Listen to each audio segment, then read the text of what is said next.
Hey guys, today we are talking about the Tao Tao or Teo Teo, however you want to pronounce it, Chinese quad, the 110cc. We already know if you've looked at my channel at all, I don't make very many YouTube videos. I generally only make videos on things that I cannot find information on. And I was really not able to find anything on these Chinese quads.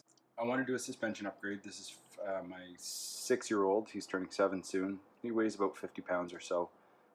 If you're watching this video, you're probably already well aware that these things are sprung for like a 250 or 300 pound adult. I was originally hoping that I could make a video that, first of all, is easy to do suspension upgrades and, just as importantly, fairly inexpensive, because let's face it, these things are not really worth very much money. So to replace the stock front suspension, I've got a couple of new shocks, which are actually shock absorbers, unlike the ones that come with the machine, which are quite literally just springs on a steel rod. There's no oil in them, there's no damping at all. I'm going to give you like a real world example of what kind of difference this is going to make. So I'm going to get my little guy out here who's going to be riding this machine, and we'll see what kind of deflection there is in the rear suspension, even with just this original spring, but mounted in two different manners. And we will see how much deflection this has from the factory. I'm still measuring 24 5/8. Can you bounce a little bit?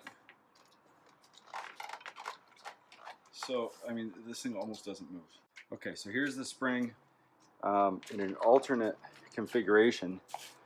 Now the rear suspension has much more mechanical advantage over that spring. Right now I've got almost exactly 24-inch, say.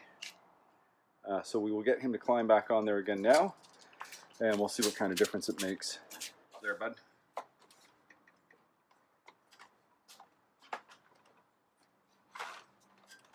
So there he is seated on, just sit still for a sec, buddy. There he is seated on the machine. I've now got about 22 and a half.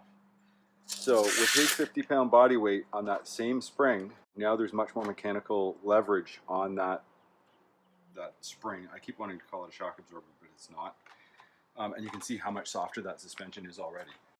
Now that is a little bit of an extreme. The new suspension isn't going to be quite at that angle, but it's just to kind of demonstrate what kind of difference it is. So I think the back's going to be dead simple. If things work out as planned, then this should be a really easy mod for you guys. So existing spring or shock, if you want to give it that much credit, eye to eye is about 9.5 inch, maybe 9 5/8. The new spring that I've ordered is 12 5/8, and the reason I've done that is because I want to bring that rear shock from the mount there up on a very heavy angle and bring it right up into here, because that will reduce its effective spring rate. So just an update for you guys. Rear suspension is done. It honestly almost couldn't have been any easier. I seriously recommend any of you guys that have one of these to do it. It's so easy. I don't remember now off the top of my head what the ride height was previously. I'll have to look back on my other video because it's been probably 4 weeks, because I just received this rear shock just a couple of days ago. But I think I was measuring to the reflector, and we're sitting about 23 3/4 right now. It's got a little bit of sag on the suspension, just kind of right out of the box, just with its own weight. You remember before this thing was stiff as a board. It is now awesome. This is night and day difference from where it was.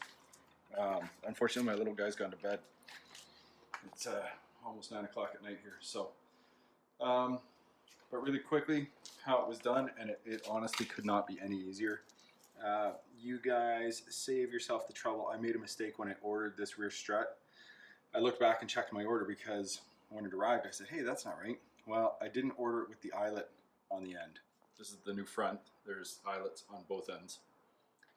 This one I ordered with the eyelet on one end, but not the other. So I had to fab up a little bracket, and I took the factory eyelet off the old shock and used that as the lower mount. So you can see where there's some new material welded in here. So I had to cut off the original lower shock mount, weld in a new piece of material, a little bracket here to attach that lower eyelet. Up top, you have to do a battery delete, which is, you know, not really a big deal. I mean, the battery just sits in the plastic body anyways. And there is a ton of space up in front of the motor here for battery. So I'll just bend up a little battery box and mount it up in there.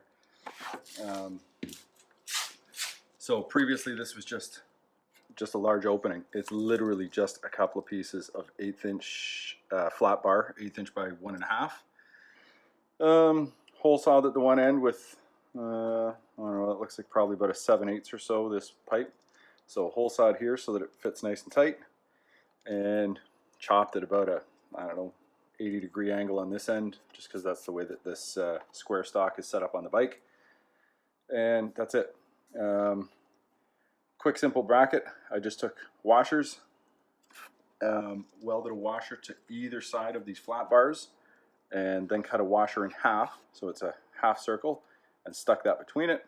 So that's literally just a triple ply washer on each of these brackets. I wish I'd kind of taken a picture before it was done, but you can see there's a washer on the inside, washer on the outside, and then one in between them just to take up the gap of the 1/8 inch plate. And that's it, bolted in place. This literally took me less than an afternoon to do. It was maybe 3 hours, something like that. And that included having to get in here. Just about the hardest part of the whole job was trying to get a grinder down in here to cut off the old mount and fabbing up the new one. So if you actually order the proper rear strut, you're going to save yourself a lot of work. It'll almost just be, you know, it'd be bolt in on the bottom, just prep 2 plates and, you know, a couple of spot welds. Even if you don't know how to weld, you know, just take the thing to a welding shop, and if you've got the material prepped, the guy should do it for you for like a 6-pack of beer. I mean, it's literally, if it takes a guy with a welder more than 5 minutes, he does know what he's doing. So so that's it. Highly recommended. So easy and such an improvement. So the front of the bike though, I've been thinking on this a little more because I was trying to come up with something that was going to be fairly easy for everybody to do. The front's definitely going to be a bigger challenge. It's not going to be for the faint of heart. How these factory shocks are set up, I want to increase the shock angle. As you can see, there's not a whole lot of angle on these things. The rear was straight up and down. It was 90 degrees. These guys are probably sitting more about, I don't know, 70, 75 degrees. I want to get it kicked over into the center. So get the pair of them mounted over here in the center and get them, I'm widening the lower control arms about 2 inches. So it's going to move in on the top mount, 1.5 to 2 inch, out on the bottom mount about 2 inches, which is obviously going to significantly increase the angle that these front struts are at and soften the ride and, you know, everything else. Unfortunately, this is going to require some work. These shocks with the little piggyback reservoir do not fit. This is really hard to get on camera. There's this chunk of the frame that comes across here that supports the upper control arm. It's got a tab welded on either side. You have to chop a section of this out. It should be, I mean, you can chop it all the way back to this mount. Let me get the camera in the right place. I should probably watch the camera when I'm filming this. You can chop it all the way back on either end. You're just talking about a little stub pipe. So it probably doesn't even have to be supported, but I will weld in, you know, I'll chop this guy off, reinforce him up to this upper bar on the frame here on both ends. But that will get this guy right out of the way so I can get that new front shock up into where I want it. Now the control arms themselves, I was going to originally bend them up out of pipe. Not everybody has a pipe bender. You know, and bending little pipe like this into tight radiuses is also not always the easiest thing to do without kinking it.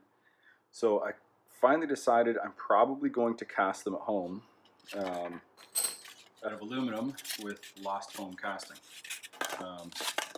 So this is not the final product, but just a rough template that I was using to kind of size things up and figure them out. So here, actually, if I lay it over the old lower control arm, bolt assembly would go on the back of this. So it's actually short right now, but it would effectively be something like so. And I mean, that's it. So that'll be coming in a future update. The front's going to be more work than I'd originally anticipated or hoped for. Making things a little bit easier, maybe reusing the lower control arm on the top. Right, so unbolt the top, into the bin it goes, take the bottom one, hole saw this out, chop this mount off, because of course the spacing is different on these tabs on the upper and lower control arms. And then you just have a, you know, nearly instant upper control arm, but you're only gaining out of this, it's about an inch, maybe inch and a quarter at most. I don't know, I didn't do an exact measurement, but it's not as wide as I want it to be. But it's an option. Maybe, you know, if you guys don't want to go to as much work. I don't even know for sure if that's going to work, because I don't know if this, even with this plate cut out where the old shock mount was, once you cut all this out, is there going to be enough room to clear this piggyback shock? I'm not totally sure. So I'm not going to even bother with it. I'm not going to waste my time. I'm just going to do new uppers and lowers and be done with it. So, because other than that, a couple of control arms, a little bit of welding up in here for some new upper shock mounts, and then it's just tie rods, just new tie rods that are 2 inches longer.